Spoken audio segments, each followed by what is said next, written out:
So today we want to discuss the methods now section for how when you're conducting a research. Last time when we ended, we were discussing we discussed the title. How do you formulate your title?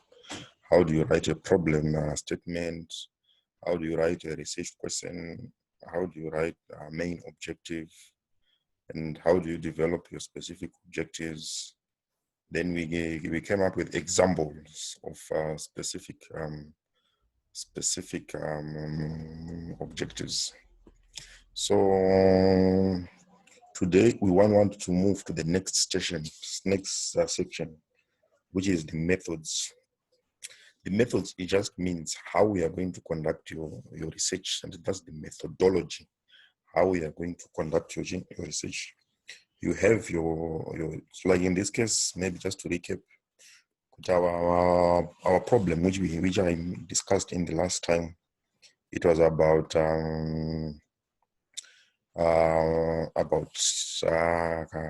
we are using the example of corona, where we said in Zimbabwe there has been a spike of corona cases among returnees. So we wanted to see what are the factors which are contributing to returnees getting infected by corona in the quarantine centers. Then our research question was, what are the factors that might be contributing to returnees getting infected with COVID-19 in quarantine centers? And our main objective was to assess main factors that might be contributing to returnees getting infected with COVID-19 in quarantine centers. Then we had formulated our objectives. We had 4 objectives. We wanted to determine the demographic factors that might be contributing to returnees getting infected in quarantine centers. We wanted to assess environmental factors that might be contributing to returnees getting infected with COVID-19. We wanted to identify social factors that might be contributing to returnees getting infected. Then to establish economic factors. So the next stage now, after you've formulated your problem, you have a problem statement, you have your research question, you have your objective and specific objectives. You now go to the next section, which is the methodology, and the methods. By methodology, the meaning of methodology, it just means how do you plan to do your research. So methods, it just means how are you going to do your research. The first thing which when you want to do your research is called setting. It's called setting. When you write the method, has several, what can I say? It has several components under the methods. Others they say methodology, others they say methods. It's the same thing here. But just explain now. You have your problem. You then want to explain how you want to do your research. How do you plan to do your research? So the first thing is not setting. The first thing is the study design. It's the strategy design, and it's the study design. What type of study which you want to conduct? Remember, when we are introducing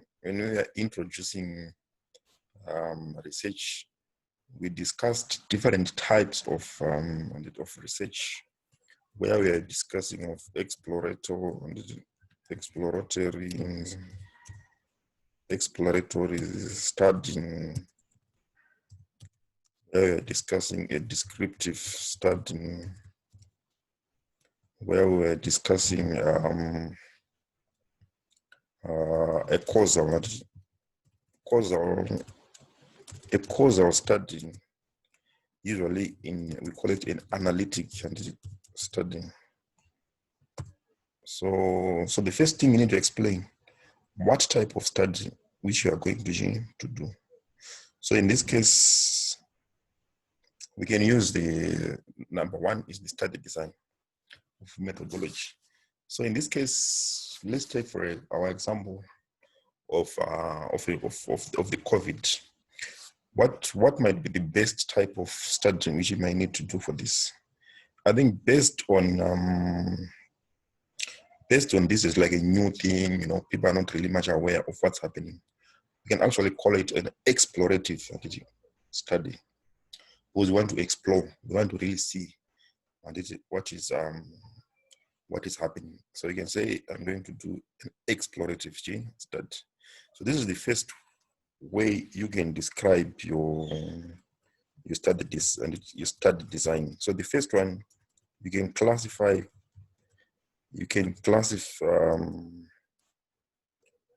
Is the classification of your study and design. You can actually classify your study design using what you want to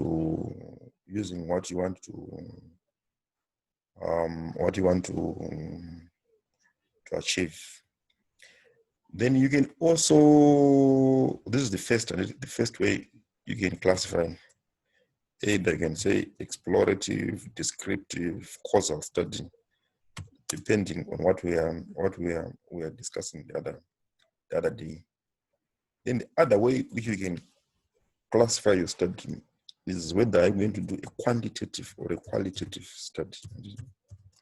Quantitative versus qualitative. Qualitative versus quantitative. Qualitative, remember, I think we explained. Quantitative, it's about numbers. How do you want to collect your information? Do you want to get quantitative information or you want to get qualitative information? This takes me back to this data collection tools which we were discussing last time. If you remember, we have got quantitative, and this is where you use a questionnaire with closed options, or you can have qualitative. You can have qualitative, where you record what the client is saying, and you use open-ended questions to get what you want to get. So it then depends with the type of information which you want to get. Do you want to get qualitative or quantitative information? Then there are also other type of study design. These are a bit complicated. Where we can say you want to do a cross-sectional study. A cross-sectional. This is more complex for a study, but you can also classify a study in terms of time and how are you going to do your study? If you're going to do your study, you interview people at the same time, and you want to interview people at the same time. You're not going to. You are doing it at once. Usually, we call it a cross-sectional study. At times, you might need to follow up patients, and you need to follow up people. We call that a prospective, and this is a prospective study, where maybe you start with people, you follow them up. Let's take, for example, for the quarantine example. People, you might need to get people into quarantine center. You get their details and you follow them on a regular basis, assessing, testing them, asking them questions, and to see if they can develop signs and symptoms. So it depends. It depends with what you can also hear some other people calling like retrospective. Retrospective, it means you're collecting information already, which has already happened. But these terms, as I explained, for you guys, most of your studies, as I explained last time, I expect you to do either the ones I'm highlighting, either an explorative, or a descriptive study. You can either do a qualitative or a quantitative, which is fine.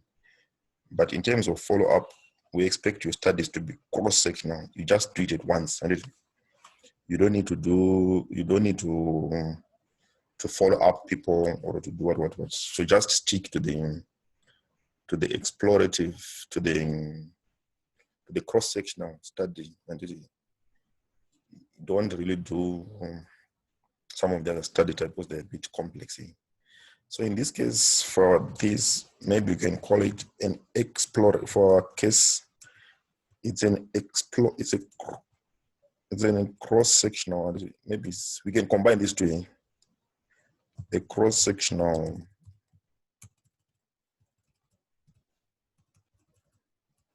maybe you can say explorative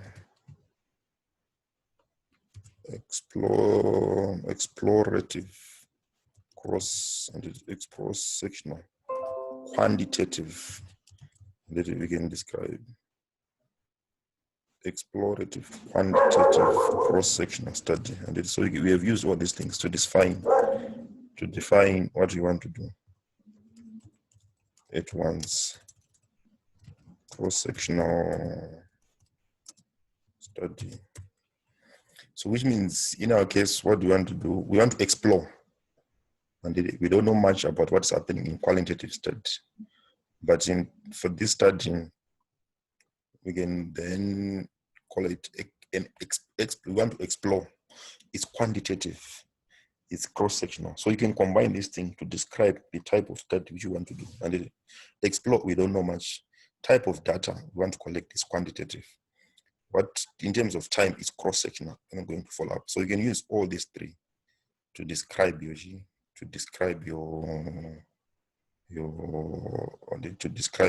type of study which you want to do.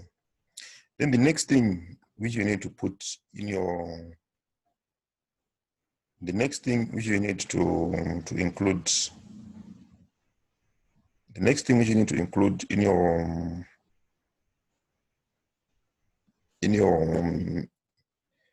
methods is the setting. Where do you want to do your study? So you explain where you want to do your study. That's the setting. Setting, it just means where do you want to do your study. So in this case, my study is about quarantine. What is about quarantine center? So I explain. So the setting, and that's the place or the area where you want to do your study. So I can say setting, I write quarantine. Study will be conducted in quarantine centers. So I've explained that. So you specify, so usually you need to put specific will be conducted in quarantine centers in Zimbabwe,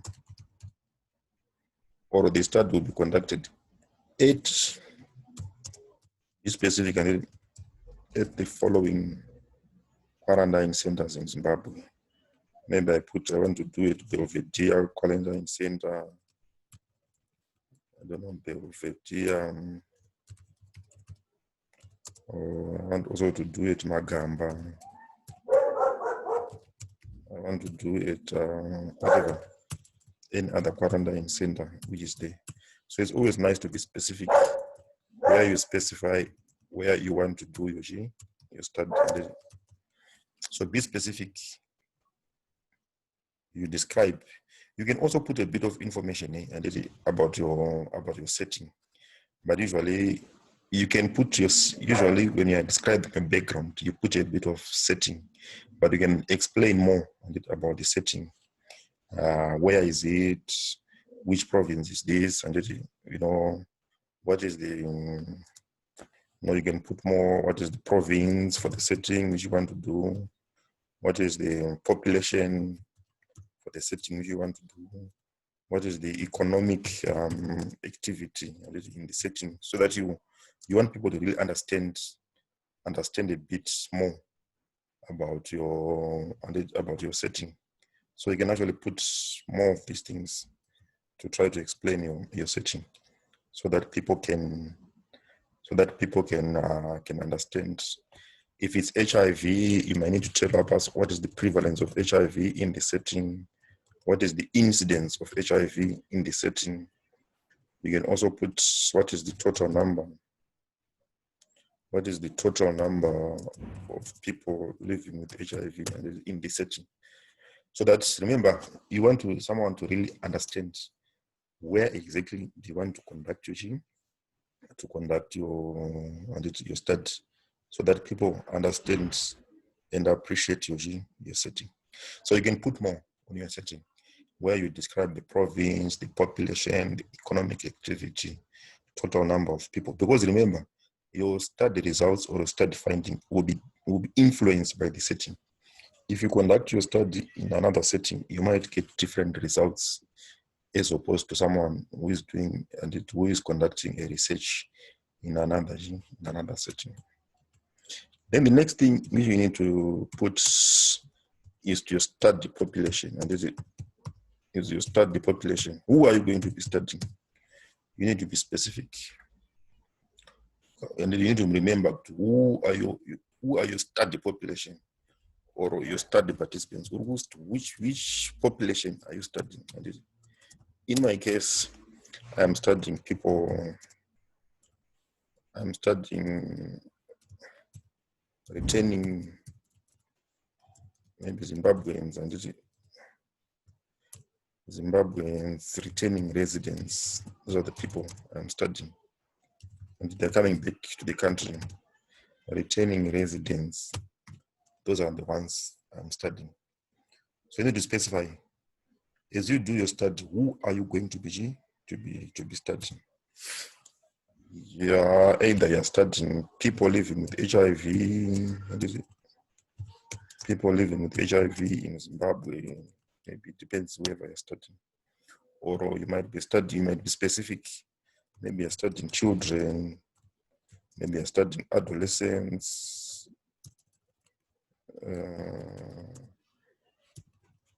maybe you're studying, so you need to specify. And adolescents, you're studying men, you're studying women, you're studying adolescents, whatever. Not adolescents, elderly, you're studying adults. So you need to specify, who are you studying? So this should be very, very clear. Where you specify now. Who are you studying in your G? Who are you studying in your study? So that people know. So you need to be specific. And then the next thing which you need to do is this. There's what we call is the sample size. Sample size. Sample size is you need to specify now. You need to specify the number of people which you need for you to do your G, to do your study, and which is your sample G size. Usually, there are complicated ways for you to do when you're calculating your sample size. But for you guys, we always say your sample size depends on the study which you are doing. If you're doing a qualitative study, usually if you can do 5 to 10 people, then that's okay. Because qualitative study is difficult to analyze. So your sample size is usually 5 to 10. Then if you are doing quantitative study, we are giving people questionnaires. We expect you to do, it depends with the number which you can do, but at least 20 to 50 people. Don't do, I've seen people submitting questionnaires with five questionnaires. It doesn't make sense because these are questionnaires. So for qualitative, if you're planning to do a qualitative study, then you need to do, as I say, 5 to 10 people. That's the sample size. That's the number of people which you are going to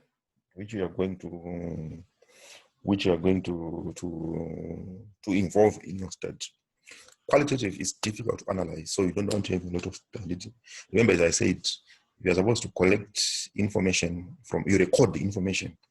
Then as you record it, you start, for you to analyze it, you have to listen to it. So imagine if you record information for 50 people, it will be difficult for you really to listen to all the recordings and try to say what they are saying. So that's why I'm saying for qualitative, if you can do 5 to 10 people, that's okay.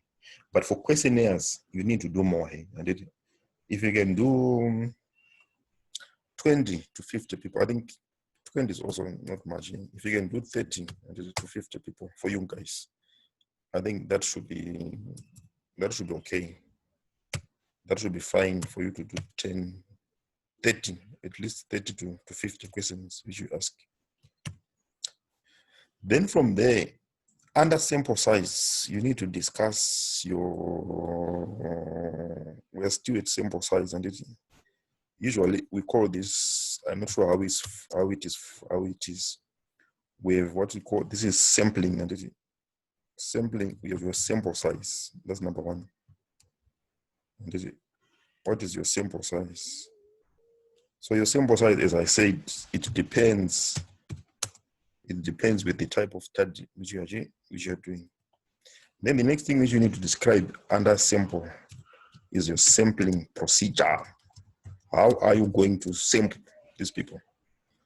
Which our sampler say, these people which you want. How are you going to do your sampling?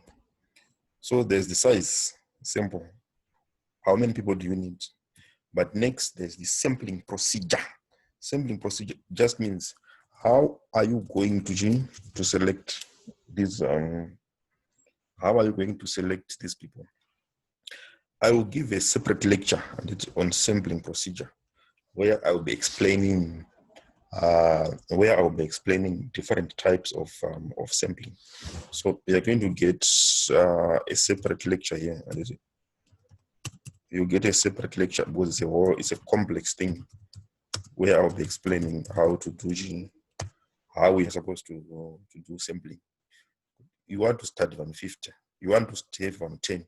How are you going to select those 10 people? You want to have 150. How are you going to select those 50 people?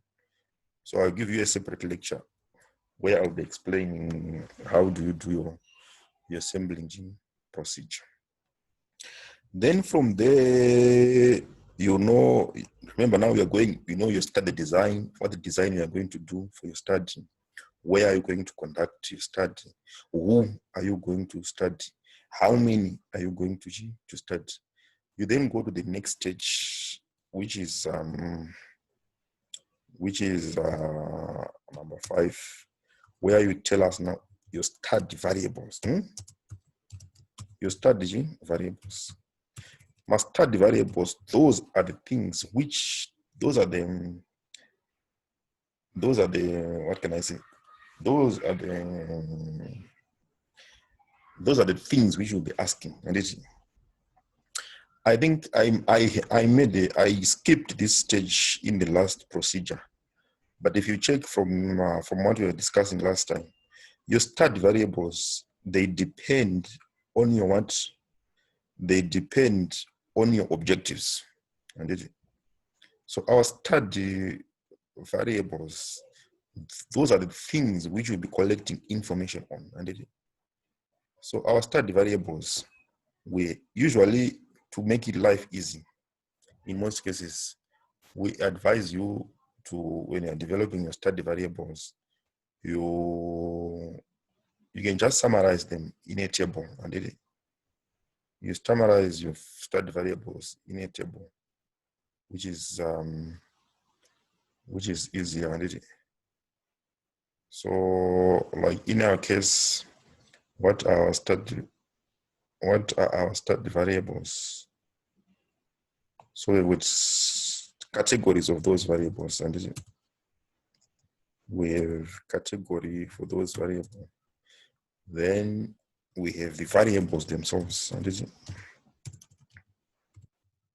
we have the variables themselves. So first, we have what? We have demographic factors, which you want to collect. Under demographic factors, remember, I skipped this thing last time, but I think you can, if you follow from the previous lecture. Demographic factors, before you go to design your questionnaire, before you go on to design your questionnaire design should be guided by the variables, which are the things which you want to collect. And for example, under demographic factors, what are the things we wanted to collect? Our variables under demographic, we had age, we had sex, we had marital, we had marital status. That's a variable. And then we had what else did we have? We had, if you go again, we had level of education, we have level of what, and level of education. So before you design your questionnaire, in most cases, you need to think, what information do I need to get? And you need to plan this thing before. You need to have this. You need to have this information with you before. You need to know what information do I need to collect? And so you plan, those are the variables which you need. So the same applies. You go again to the next thing, which are environmental factors, and that's a category of, and you plan before, and you plan before you do. On environmental, what are the things which you wanted to collect? We wanted to have room, and we wanted to get things about the room, sharing of room, it's a variable. Then toilet, then ablution, whatever. Toilet,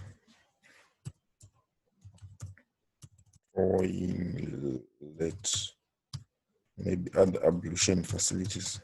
So you see, so I will not go in detail, but I hope you get the idea. When you are saying start variables, these are the things which you want to ask, and you need to have these things in mind before. You don't start developing your questionnaire without start variables. You need to first have your start variables, and then you convert these start variables into questions. Now you get it. So let's get the flow. I need to repeat this because most people, they get confused here. What do you need to have first?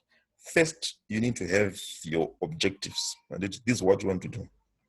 Demographic, environmental, social, economic factors.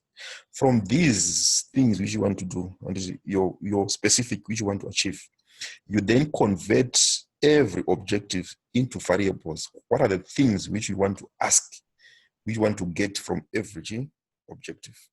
You then come up with your variables. Which are the variables? And age, sex, marital status, sharing room, whatever. And here you put the other way, economic. Then the other way, social, and all those things. I won't finish this. Social factors. You list these things down first. What exactly do I want to get? Information I want to get. And how do you get some of these things? You get some of these things from literature review. I also give a separate lecture on literature review, where I will be explaining how do you review literature, where you can get other variables, which other studies have been done. So you list them. After you list your study variables, what do? You then change your variables into questions now. Into what? Into questions. So the flow. There should be a relationship with your objectives, your study variables, and what you want to ask. There are a lot of, I hope some of you have seen when you are giving feedback, when you say, please, redo your questionnaire. Your questionnaire is not, your variables are not matching your what? Your variables. Your objectives are not matching your variables. Your variables are not matching your data collection tools. So they should go hand in hand. So don't forget that with everything which you do, there has to be a flow from your objectives to your variables, to your data collection tools. So you need to plan it before. You need to list it and list it down. And this is what you'll be studying. Then from your study variables, you know, because I need to have demographic factors, I need to have environmental factors, I need to have economic factors. Then the next thing is your data collection. And this is your data collection. How do you want to collect the data? How do you want to collect data collection tools and procedures? We explain. How do you want to collect the data? Data for the research. How are you going to collect it?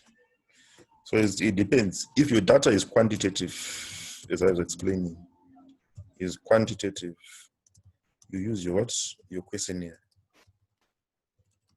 If your data is qualitative, if your data is qualitative, what do? You use your interview guide. And you use your interview guide. So you specify how are you going to collect your data. This is number 6. This is number 6. In our case, for our research, we said what we wanted to do was quantitative. I think I gave 2 examples where I gave a questionnaire and an interview guide. In a questionnaire, it is what? Closed questions. It is what? Closed questions. In an interview guide, it is what? It's open what? Ended questions. The questions are open-ended. When you are doing a qualitative study, where you just ask more questions, are they closed? So there are also other things. It depends with your study, and there are also other things, other data collection, other data collection methods. You can use observations, and you can observe. You can observe. You can use observations to collect your data. If you read your research module, you see these things, and you can also do what we call participatory, and you can participatory methods where you are involved in that. Then, as you do your questionnaires and as you give your questionnaires, there are several ways in which you can say, as I'm giving my questionnaire, how am I going to give my questionnaire? Am I going to do it face-to-face? Am I going to do it face-to-face, which means you are giving the person the questionnaire. Are you going to do telephone, and in terms of giving your questionnaire? Are you going to do poster? There's a poster, whatever. This, if you read your research module, you will see these examples and it's given how you can administer your questionnaire. Then, if you decide that you want to do qualitative, there are also several ways in which you can get qualitative. You can actually do one person during your qualitative. You are interviewing one person, so those are called in-depth interviews, where you just sit with one person, you get information, as much information from that person. I think you've seen this happening during interviews. I always give an example of news, and for news, people, they go to one person, they ask them issues, asking them questions. Then they will be recording the things, they can analyze. That's an in-depth interview. Or you can do what we call focus group discussions. You can do what we call focus group discussions.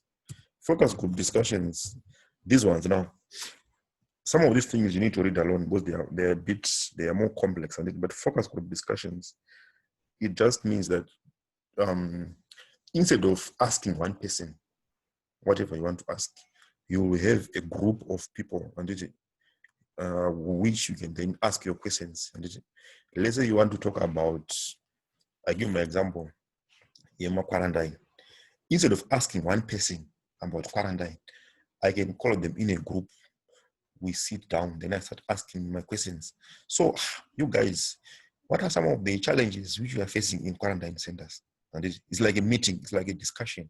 It's a focus group because the people, they're homogeneous. What do you call by homogeneous? Homogeneous, it means they are of the same characteristics. They are homogeneous. And you cannot have a focus, you cannot usually mix a focus group discussion. They are homogeneous. What are you asking? Usually, it depends. You can have 6 up to 12 people, and 6 up to 12 people in that group, where you'll be asking the issues which you want to ask. So I can see them. I can take in-depth interview. I can take choose one, and then ask questions in detail. Remember, it's open-ended. We are discussing in depth in one. Or we can put these people in what we call focus group discussion. Maybe there are 6 to 12 people. Then instead of asking one person, and what do? We can ask one. What can I say? We can ask these people. We can ask them as a group, and then as we ask them as a group, they will be giving answers. What is in group? Or another thing which you can do is key informant interviews, and it is part of qualitative. Key informant interviews, it just means everything which you will be studying, and whatever topic you'll be studying, there are people who are knowledgeable about that topic. They are key informants. They know exactly. For example, if I want to, in my case, I'm studying people in quarantine. There are people like at every quarantine center. Maybe there's a manager who manages the quarantine. Maybe there are people from social welfare, like the supervisor, like the boss, or there's a doctor who sees that. Those are key informants. I can also, on top of asking my returnees, the people who are coming back, I can actually also go and start asking key people now, and also get extra information about what I'll be doing. So, in terms of data collection, just understand these are the things which you need to understand. I have seen people, writing all these things in their protocols. You don't have to write everything, and you choose. If your study is quantitative, that's it. How are you going to do your things? Is it face-to-face? Usually, can I face-to-face? We call it interviewer administered. You know what I mean? Interviewer administered questionnaire, and this one is interviewer administered questionnaire. It means you're wakagara and you're asking the questions yourself. That's one. If you are doing a qualitative questionnaire, we recommend you to do this. You have to administer the questions alone. You're getting it. You don't have to say you are doing an interview administer. You ask the people to. You ask the people to fill the questions on their own. Why? Because if you ask people to fill the questions on it, if you ask them to do it alone, they will have a lot of errors, and the quality of data which you will get, you will not get quality data. But for you to get quality data, you have to administer the questionnaire alone, and you don't have it. It doesn't have to be. If you ask them to do it on your behalf, then it won't be proper. It was better. So for interview administered, for a questionnaire, make sure you administer the questionnaire alone. Don't Don't allow someone don't give it to the or to do telephone or postal.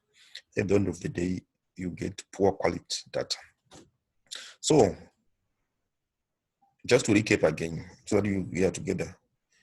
What type of your methods is how we are going to do your study. First thing, study design. How am I going to, what type of study? Where am I going to do? Who am I going to study? How many am I going to study, which is the sample size? And how am I going to select those people? And then what information do I need to study? These are the strategy variables. And then how am I going to collect, if you now have your study variables, how am I going to collect, how am I going to collect the gene? How am I going to collect the, how am I going to collect the information and which I want to collect? And what it depends now. And if your study is quantitative, you use a question and you decide how are you going to collect your quantitative. Is it by telephone, by postal, or by face-to-face? But as I said, for you guys, we recommend you to make sure you ask your questions alone so that you get good quality data. Then if it's quantitative, this is an open-ended questions where you use an interview guide. You can decide, are you going to do an in-depth interview? Are you going to do focus group discussion? Are you going to do key informant? But usually for qualitative, you can combine all these things. And you can combine these things. You do in-depth interviews, maybe 5 people, 1 focus group discussion, and ask a few informants. Why? Because you want to remember, why do you do all these things? Why can you combine? Why do you combine? You can combine these things. Why? Because if you combine, you do what we call triangulation. Triangulation, which means you are more verifying. Verify the information. And if you combine methods, it allows you to verify. You are verifying. You can verify. You can verify the. And you can verify the returnees. They tell you something. You meet them in a group. You ask them something, and they can say other things. But if you then also ask key informants, it will be able to. I always give a good example of these things, and I always use. I always like to use the example in my bond notes. And could you know what? When bond notes came, I think we have a lot of what can I say? Ruben Barwe, whoever, or the news, whatever the news person, they go in the streets, they start asking one by one. The government is bringing in these new bond notes. What do you think about this year, about these bond notes? And those are like in-depth interviews, whatever, where they ask people in the streets one by one. And people will comment, no, these bond notes are like this, they're like this, they're like this, they're like this, they've got issues. And the same interviewer, and it will then say, maybe they can go to a group of people. Maybe they go at a marketplace, or they can go wherever they're going. They can still ask, the same people about bond notes and in their group where they ask, then they can comment, as a group. But on top of that, they always, if you check most of these news stories which happens, they always look for a key informant. They can go to the governor. They can go to an economic analyst, and who is more like a key informant, someone who is superior, someone who understands these issues more than the other people, to also get their comment on what is this topical issue.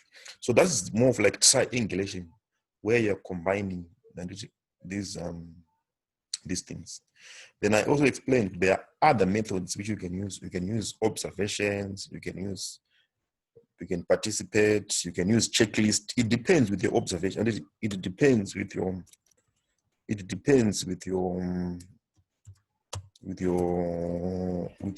study. And others, you can do measurements. Maybe you need to measure people. And maybe you're measuring weight, you're measuring height, or you're measuring CD4. So it depends. There are several ways in which you can get your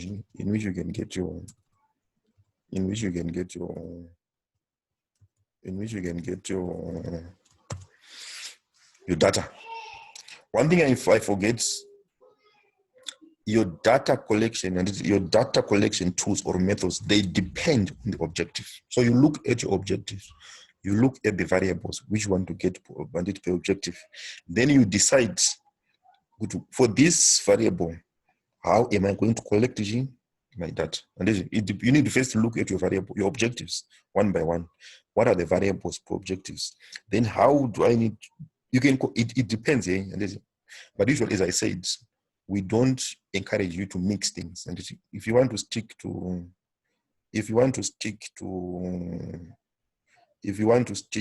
qualitative, stick to qualitative. If you want to stick quantitative, stick to quantitative.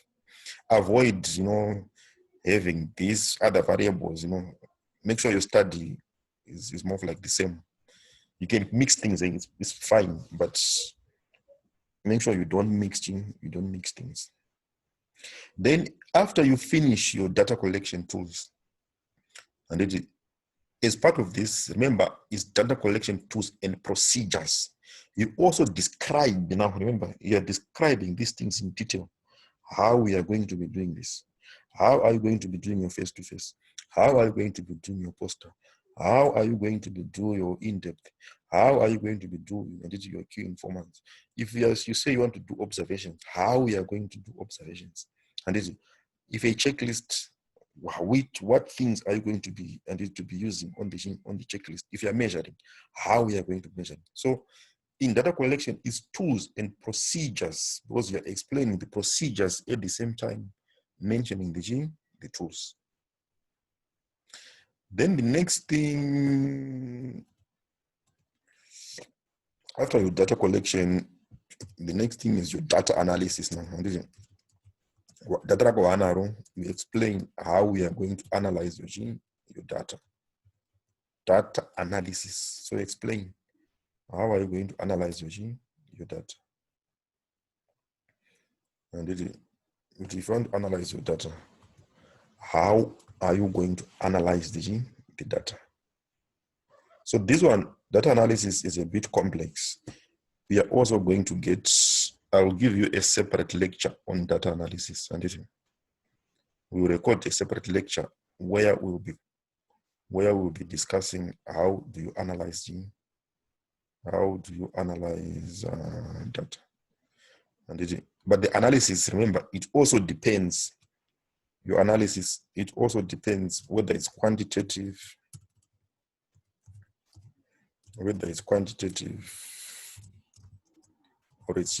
qualitative. And you need to plan it before. So if it's qualitative data, there's a way in which you analyze quantitative data. If it's quantitative, there's a way in which you analyze your data. And so you need to put these things before to say, after collecting, remember, this is a proposal. We are proposing. So you need to write in detail exactly what you're going to be doing, from data collection to data analysis. How am I going to analyze your How am I going to analyze your data? And also remember, this is also to be objective, the objective or per variable. You need to describe it per objective or per variable, how we are going to be analyzing every objective or every variable. If all your variables are qualitative and quantitative, then perfect to use the same methods. But if you are collecting different data and you're using different methods, the way you analyze that, you have to describe it differently, depending on the objective and depending on the variables.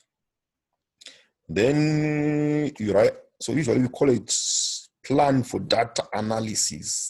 Plan for what? For data analysis. You are writing down the plan. How are you going to analyze your data, step by step? And you tell us exactly how I'm going to analyze my data. Then the next thing is, after you plan for data analysis, you put your permissions. You put your permissions and ethical consideration, ethics. Remember, when you are doing research, you need to make sure you do your research really ethical and ethics and ethical considerations. For example, in my study, which I'm doing, returnees, where in terms of permissions, I might need to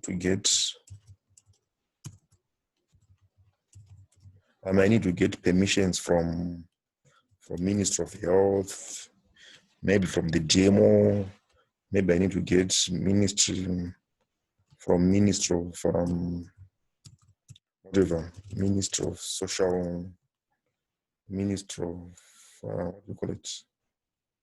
Ministry of whatever, Social Services, whatever, social welfare, because they're also involved. Maybe I need to get ministry from the police because they're also there. So for every research which you're doing, you don't just start by doing research without thinking which permissions do you need and where are you going to get those permissions. And at first you can get permissions at higher level, and from like the ministry, from the social level. But at times you then need to get permission from the management, that is from the administration or management of whatever, and management of whatever organizations you'll be dealing with. And it depends on the you can't just go and in most cases, if you are doing your research, they also ask you, did you get first you get permission at higher level, then you go lower down where you want to get where you need to do your research. Kanapatpa clinic, maybe it's sister in charge, or maybe it's from the GMO, it's from the DNO, it depends. Maybe it's from CEO or of the hospital for do your research. So that's number one. Then you also need to get permission now. There are ethics issues now, and these ethical issues usually they apply at the study participant now. You need to make sure it start the participants level. It start the participants level. At the study participants or the study participant, whatever, participants or participant level.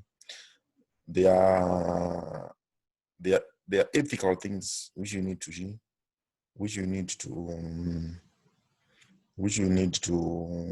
follow and understand. The first one, you cannot just start. You need what we call consent. When you want a permission, you ask for someone. So you need to write these things down. For my permissions, I'm going to get permission from Ministry of Health, Ministry of Social Welfare, from police. Then at the clinic, I'll get.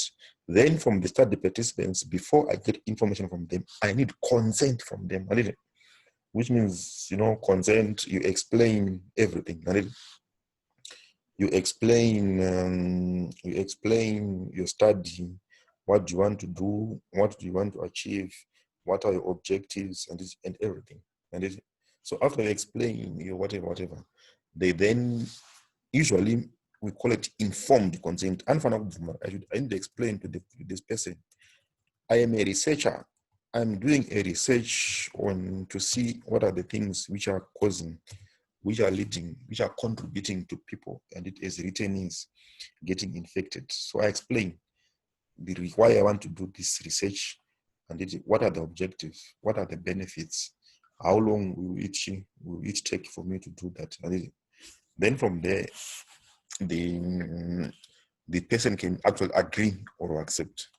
In other places, you can actually develop what we call an informed consent, and an informed consent form. You can actually develop one, and you can a form which you give to research participants so that they understand your research before they are they are involved in your research. So you can actually develop your own form which outline this. There are samples of these forms. For you guys, if you've got time, you can do it. but it's not mandatory for you to have an informed consent. But you can also look this. There are samples, MRCZ. If you can Google the Medical Research Council of Zimbabwe, you can see an example of an informed consent, which you can adopt and use for your research.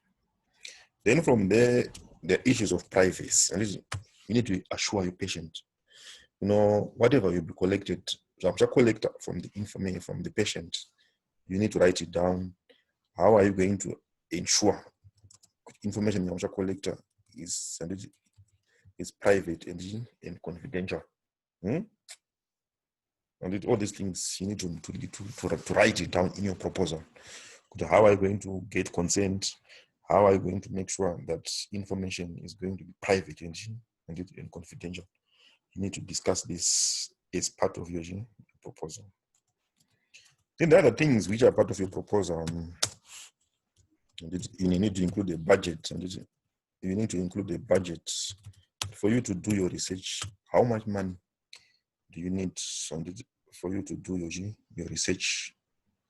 So usually when you are developing a budget, how do you do it? You develop your budget by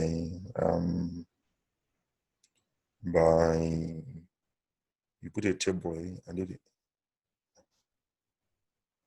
can put a table, I don't know, whatever, columns. And then it's an item. You list what are the item, what is the item which you need to put. Then maybe you need to put another column side. What is the unit costs? What is the unit costs? Then what is the total cost? So you put item. So you put your things in. It's your research, whatever you'll be doing. Maybe I need photocopying, and I need printing, whatever. I need transport, do my research. So I put it correctly, whatever you want to do. Then you put the costs, maybe parameters, photocopying, maybe times 100. Unit cost is $2. Then it becomes 200. Printing, whatever, times 100. And whatever you can put, you can choose the way you can do it. Also, you can make it more smarter by doing this. You can actually put here units or quantity actually. You can make your thing smarter by putting quantity. So photocopying, I need 100. What is the cost? Printing, I need 50, whatever. Unit cost is 1, then total is whatever, 1. And you see? So you can make your usually, and you always put what we call contingency, just in case. You need marino, your budget might not be accurate, so you always need to make sure you put your things nicely. You put your things nicely so that this is how you write my tables. And this is what I'm doing. My tables are zvinobviswa pamatable kana zvigadzira table. You only put horizontal lines. I see some of you when you're making your tables, you just put whatever, which is not nice. And this is a nice table. You see, and that's your table, where you put your things, your items for your budget, which you want for this. And then you put photocopying, how many things you want to photocopy, what is the unit cost, what is the total. Printing, how many things you want to print, what is the unit cost, what is the total. Transport, blah, and it's usually contingents. And as I said, your budget in most cases it won't be accurate, and it won't be accurate. So usually 5%. You get your total, whatever total number one up, and you say 5% of that, then you can put your total amount plus that 5% just to cover your cost. Then the last thing which needs to be in your methods, in your methods are the timelines. Are the timelines now. But as you do your research, as you do your research, what are the times? What are the expectations in terms of time? And when do you expect to do your things? We also encourage you when you're designing your timelines, and you can also do it as a table. You can also do it as a table. So you also put activity. What is the activity which you want to do? So the first one is writing proposal, and developing proposal.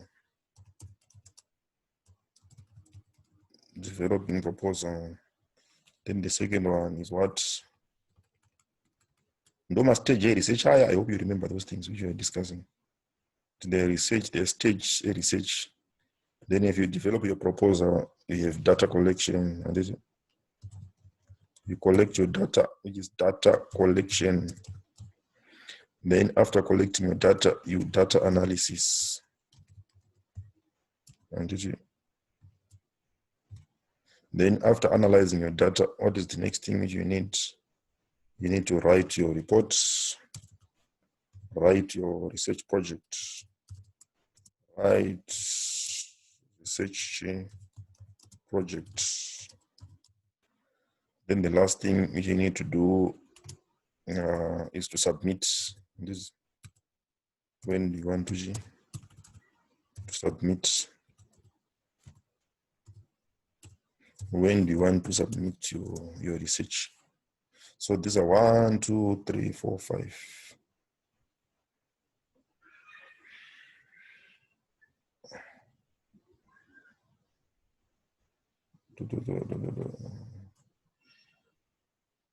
So you can put, you draw it nicely, and we call it a Gantt chart, or which summarizes what you want to do. Then you can put your months, June, July, August, September, October. That's what you want to do. So you can say from June to July, and maybe from June to July, what you will be doing. I'll be writing my proposal. Then from August alone, what do I do? I'll be collecting my data. Then the data analysis, I analyze my data in October. Writing my research project, maybe I'll start writing maybe also in October as I do my data analysis. As I do my data analysis, then I submit in October. That's an example of a Gantt chart. And it's like a timeline where you're showing your activities, when you are going to be doing this, everything, your budget, your timelines. So usually our methods, it ends perhaps plan for data analysis. Even permissions, they're part of the methods. But your budget, your timelines, these are part of, which you expect your proposal to have, where you'll be listing one by one when you expect to be doing some of the activities. And then the last thing which you need in your proposal which you need to make sure your proposal is there. Or is all these things, and you need to have your references now. Your references, and as you write, you'll be quoting. As you'll be writing, you'll be quoting. You'll be quoting. So you need to list my reference. Then the next thing that you need to put, which are already here, are your appendices, which are your data collection tools. You already have your data collection. You already developed these things for this research. So you have your data collection tools. Our appendices.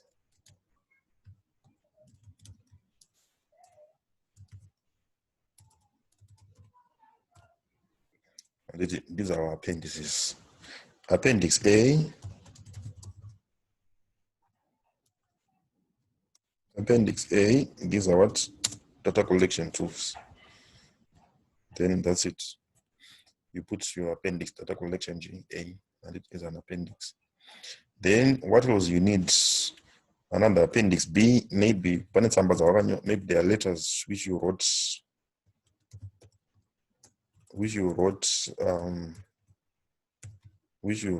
requesting information. So you put your permission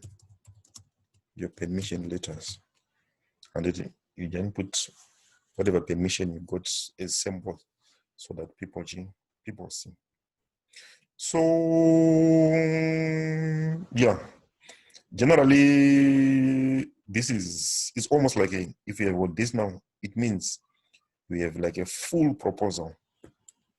There are other things which are missing, which you can always discuss. But generally, if you are doing your research and if you are doing your research, these are some of the things which we expect. And your research question, your main objective, and your specific objectives. So then you have got your methods now, which we focus today. What type of study you want to do? Where are you going to do the study? Who are you going to study? How are you going to select the people which you're going to study, which is the sample size? Which information are you going to collect from these people? Which are your variables? How are you going to collect your data? And which is your data collection tools. After collecting the data, how are you going to analyze this data, which is plan for data analysis? Then permissions and ethical considerations. Where am I going to get permission? Which one permission for Nani? And you list the people. And what about the study participants? How am I going to make sure issues of private, informed consent, and you list these things down? In terms of budget, how much do I need to do this study? You put it down. When am I going to do these things? You list your timelines, and in terms of by when are you planning to be doing some of the things. You list your references, where you will have and you list your references. You list your references where you will which you quote as you write.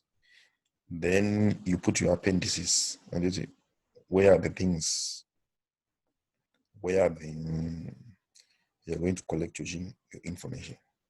Otherwise, I think for today, it's enough for this lecture. It's okay. We will continue to discuss some of the parts which we have not included.